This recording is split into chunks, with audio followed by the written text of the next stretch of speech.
The false emperor's lapdogs put up a good fight, stubborn and defiant, traits I can respect, unlike that weakling corpse god they serve. They're dug in like ticks. I can see them, 500 yards in front of me, through the smoke and the fire, the razor wire and the tank traps, across a minefield littered with the burning wrecks of the first wave. I can see them, inside their bunkers and emplacements, hunkering down within their trenches, taking cover behind ferrocrete stockades and mounds of sandbags. The firepower they've arrayed against us is impressive, more than enough to fell myself or one of my brothers, even with our gifts. Thus we sent in the chaff, the mortal contingent of the warband. They are eager to serve, to prove themselves worthy. Not of us, though. No, they seek the grandfather's favour. Few will survive this battle, fewer still the remainder of this campaign, but the handful who do, it will be of great interest to see how our patron rewards them. All the better to serve the warband, and through us, the grandfather.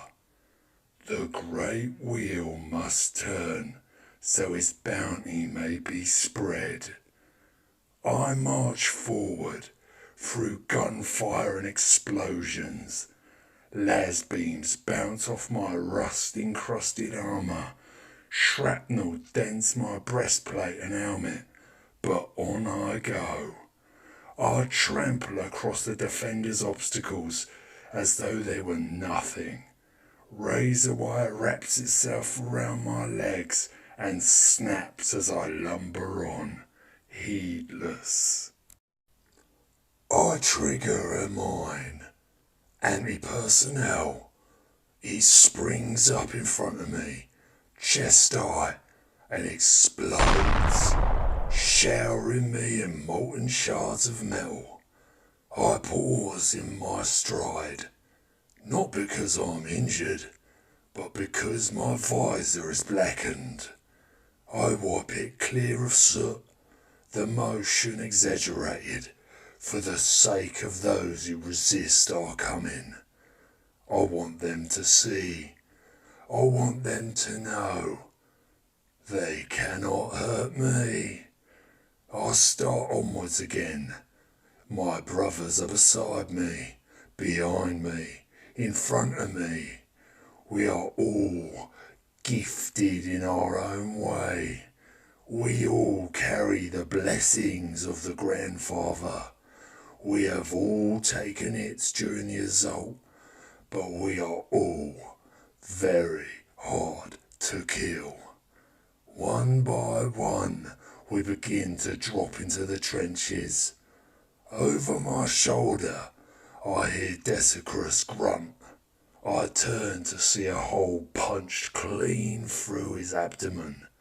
An anti-tank round by the size of the wound. His guts slowly begin to slide into the hole, and before my eyes, a sickly yellow fluid begins to congeal over the ropish tangle. Desicrus looks up at me from admiring the wound, snorts and shrugs his shoulders. I let out a guttural laugh before I turn back to the lip of the trench and drop in myself. From the scabbard on my hip, I draw my cleaver. Once, a long time ago, it was a finely crafted blade. Now, it is changed, just as I am. Gone is its point, worn down by centuries of war. Lost is its guard, broken in a duel I no longer recall. Spent is its power generator, extinguished, never to flare into life again. No, this is not the weapon of a duelist anymore. This is the tool of a butcher, rusted and filthy, but no less deadly than I am. I clasp it tightly in my grip and set off down the trench line in search of meat to cleave. It does not take very long. My brothers have been thorough. They caught the hapless mortals unaware when they entered the trench. They'd all been seeking cover. None had seen our approach until we were on top of them. Butchered and brutalised corpses lay strewn everywhere, but from up ahead, footsteps can be heard. They're running, no doubt rushing to reinforce comrades already dead.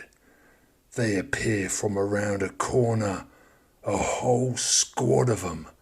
Flak armour, las guns, fatigues. These mortals, they lack individuality. They lack inspiration. But I am here now to alleviate that burden. Their pace falters when they see me. Some gasp, a few cry out. One even loses control of himself and vomits.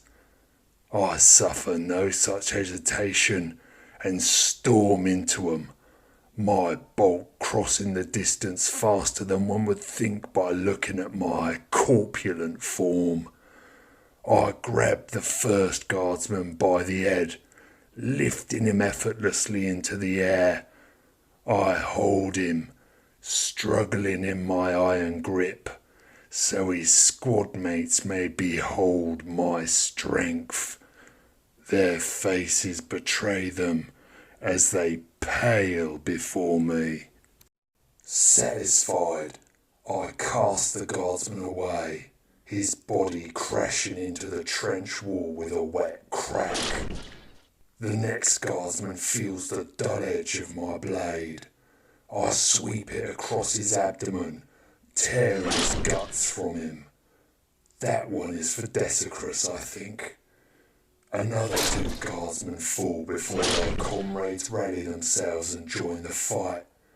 They fire their las guns, point blank and on full auto. They might as well throw rocks for all the good it will do them. I educate them on their folly by wrenching one guardsman's rifle from him before crushing it back into his skull. The las fire stops. My lesson has been understood. Now they fix bayonets. What these mortals lack in wits, they make up for with tenacity. They charge as one, the 5 remaining guardsmen. They charge and bellow and scream their defiance at me. I can do nothing but laugh, a deep bass rumble that escapes my vox grill. Such fervour, such zealous fury, such indignity at my existence. All admirable traits, indeed, but foolhardy. This war, this battle, this fight, it is beyond them. The moment my brothers and I made our presence known, they had already lost. Mortals are not meant to face Astartes. We were made to fight the wars they could not, and now they will learn this too. I begin the second lesson. The first guardsman to reach me is unceremoniously backhanded, my armoured fist tearing most of his face off. Before his body hits the ground, I bring my cleaver up and bisect the next guardsman. His comrade, following close behind, seizes the opportunity and thrusts his bayonet into my side. The blade finds an opening and sinks into the desiccated flesh within. His expression of satisfaction is short-lived when I grab him by the arm. The guardsman shrieks in surprise, and I hold him still as I let the grandfather's gift spread forth. With a rapidity born of the divine, the bayonet lodged in my body starts to decay, soon followed by the lasgun. But it does not stop there. It spreads onto the guardsman's hand, eating away his flesh and dissolving the bone. I ease my grip, and the guardsman falls back into his oncoming squad mates. They catch him as he screams, clawing with his remaining hand at the decay ravaging his body. Seeing the blight befalling him, they let him fall, his screams turn into gurgles as he hits the ground. The last two guardsmen stand looking horrified at the putrefaction that was their squad mate. I let them have this moment to reflect on the gravity of their situation. They look at me, and in an instant, they have made their choice. Both turn and run, fleeing back down the trench line to an imagined sanctuary that no longer exists. My brothers have seen to that. I understand the mortals' fear, their decision to run. Survival. They believe there is something to live for. They need it. It is irrational, of course. Their primitive minds have abandoned logic. If they stopped and spared a moment, they'd realise they're already dead. I am Astartes. I am Death God. When I fight, there are no survivors. I draw my bolt pistol and aim, ready to fire. But my attention is distracted by a groan behind me. I turn slowly and see the first guardsman I dispatched. He's not dead. The grandfather may be able to use this one, perhaps. The guardsman, slumped against the trench wall, coughs blood down himself. I move to him and crouch, prepared to welcome him into the grandfather's embrace if he will but serve. The guardsman painfully draws a las pistol. Is that for me? Or for you? I ask him. The pistol falls from his hand. I nod my approval. Why fight any more? Accept despair, and through it, the grandfather. The guardsman reaches behind himself, agony etched on his face. What now, I wonder? A knife? A radio? A medkit? They can't help him now.